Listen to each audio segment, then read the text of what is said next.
ఈరోజు గంపలగూడెం మండలం తోటమూల మరియు వినగడప గ్రామాల మధ్య ఉన్నటువంటి కట్టలేరు వాగు యొక్క వరద ఉధృతి మరి ఎలా ఉందో ఒకసారి చూడండి. మనం గమనించుకుంటే ఈ బ్రిడ్జి ఎప్పట్లో ఈ కట్టలేరుని ఇప్పట్లో కట్టలేరు అనిపిస్తుంది.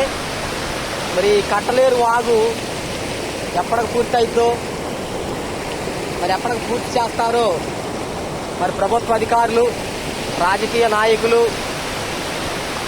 అందరూ కూడా వాటి మీదకి వచ్చి మరి ఈ బ్రిడ్జి నిర్మాణాన్ని అతి త్వరలో చేపట్టాలని చేపట్టి మరి ఈ బ్రిడ్జి అనుసంధానంలో దాదాపు 22 గ్రామాలు ప్రజలు తెలంగాణ, ఆంధ్రప్రదేశ్ రాష్ట్రాల మధ్య అనుసంధానంగా ఉన్నటువంటి ఈ కట్టలేరు బ్రిడ్జి నిర్మాణాన్ని అతి త్వరలోనే మొదలుపెట్టి మరి రాబోయే మళ్ళీ వర్షాకాలానికి పూర్తి చేసి ప్రజలందరికీ కూడా